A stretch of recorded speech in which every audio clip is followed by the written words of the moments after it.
Hey everybody, it's Small G Gay. This is the Washington Monument, of course. I guess now it looks more like that, right? After that earthquake that they had. This is from that book that I described in a previous vlog, Ritual America, Adam Parfrey's new book. His books are so crazy. I really love them because they're always filled with the most arcane information.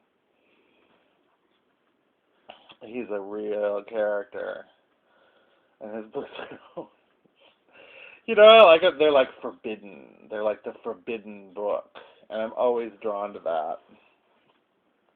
It's my weakness, forbidden books. Anywho, no one's awake, but I'm vlogging anyway because I feel like it. I'm up. It's decadent. I'm up late on a Sunday night, and nothing's happening, so I'm vlogging, but I have so much to say. So fortunately, those of you who are awake, who will be listening to this vlog, will be highly entertained for about 10 minutes. And then you'll go back to the emptiness of your evening. Here's what I'm thinking about. See, the whole conspiracy thing, like this book's about secret societies and stuff. The whole conspiracy thing, and I love conspiracy.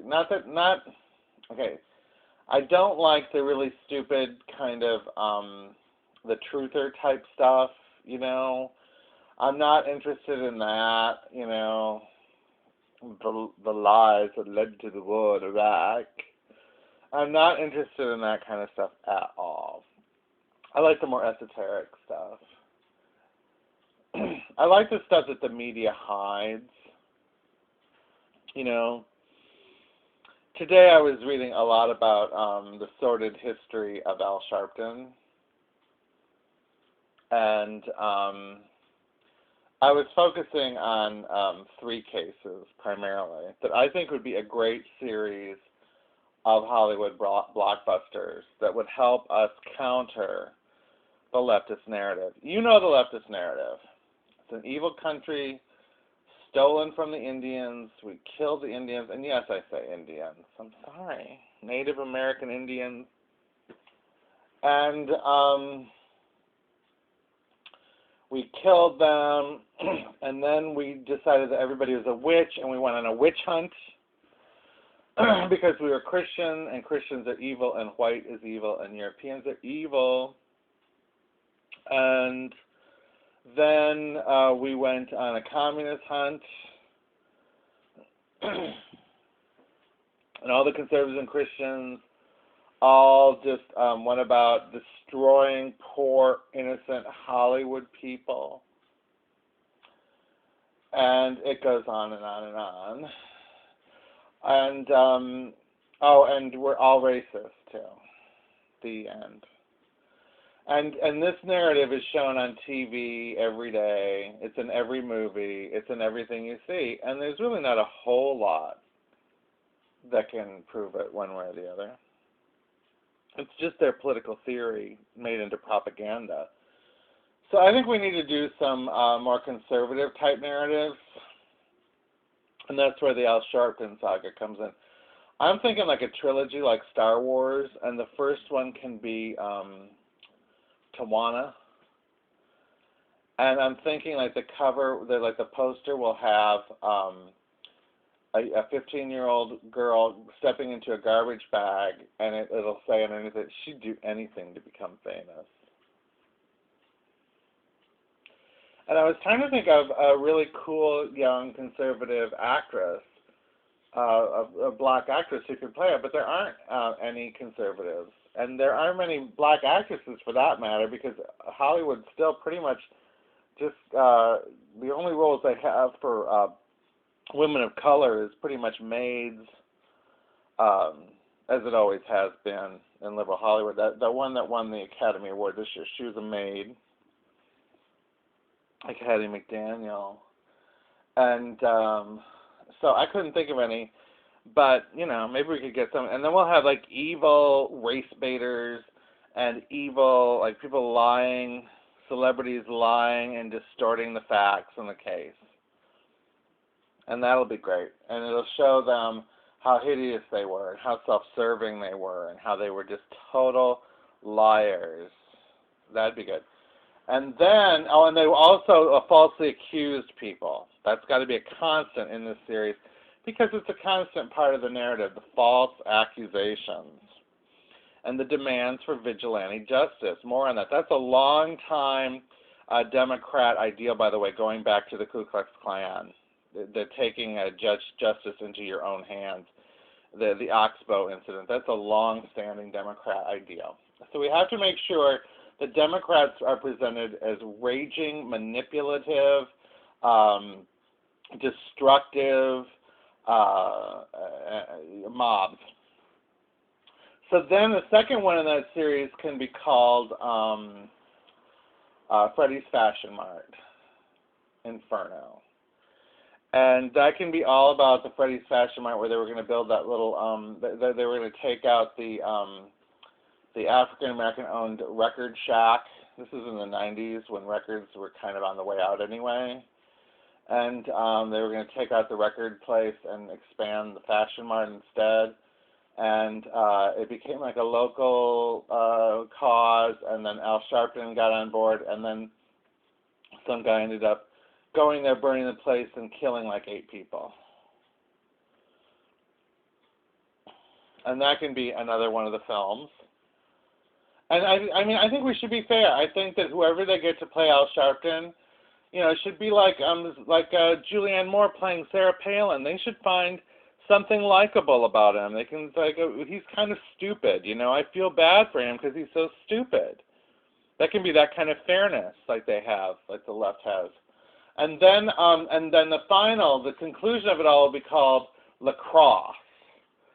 And it'll be about the Duke lacrosse team, and it'll be about 3 innocent college athletes who are falsely accused by a crazed prostitute, and how race baiters and radical feminists went on a witch hunt, like a rabid mob, like a bloodthirsty rabid mob, trying to destroy 3 innocent lives.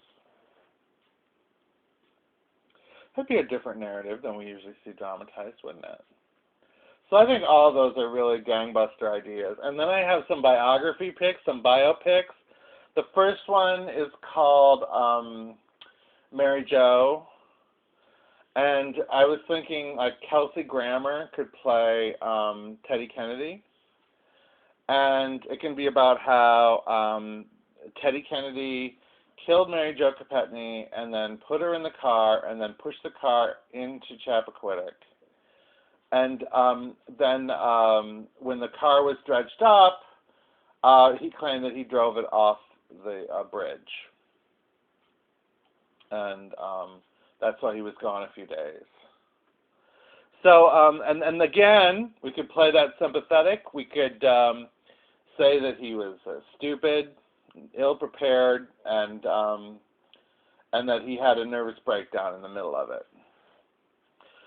So, those are some of my ideas. I mean, it goes on and on and on. You could do like, I was thinking of Gary Sinise playing Barney Frank, and it could be about how Barney Frank, it'll be like the weekend when the police arrest Barney Frank and his partner for running a male prostitution drug dealing ring out of their apartment.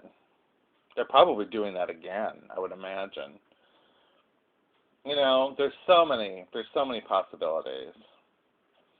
I think we could do some period pieces too. I'd like to do one about Alger Hiss and how leftists in this country tried to destroy Whittaker Chambers and the Chambers family for literally generations in defense of Alger Hiss. Of course, the media at that time, you know, it's like Rush says, the media at that time was always defending the people accused of communism, you know. The New York media was all behind Alger Hiss. And they insisted on his innocence for decades. Now they kind of only begrudgingly stopped talking about it after it was proved beyond a doubt that he was guilty of being a spy. And that's another film that needs to be made, a wonderful film about a great couple of heroes, McCarthy and Roy Cohn, and have them played by really young, attractive actors, and show how everyone that McCarthy accused in Hollywood of being a communist was a communist, and many of them were spies. You know? And then I want them to do one about, the final one is about Arthur Miller writing the Crucible. And I want Larry O'Connor to play Arthur Miller. And I think Victoria Jackson should play Marilyn Monroe. And it could be about how he was a communist, Arthur Miller, and how a card-carrying communist, and how he created the Crucible as propaganda to try to make the Red Scare look like it was against just innocent liberals when it wasn't, and that they taught it in schools all over America in an attempt to discredit American conservatives. I think that would be a really interesting lineup of films. I think Hollywood should get right on it. I'm out of time. I will be on the air tomorrow. I told you this vlog would be interesting, wasn't it? Entertaining, thought-provoking. I'm on the air tomorrow night. I don't know what's going to happen. We'll see. To be continued. Most of you probably won't even see this vlog until tomorrow. Many of you may never see it ever. But for those of you, lucky few who do, I hope you enjoyed it. Talk to y'all soon. Bye.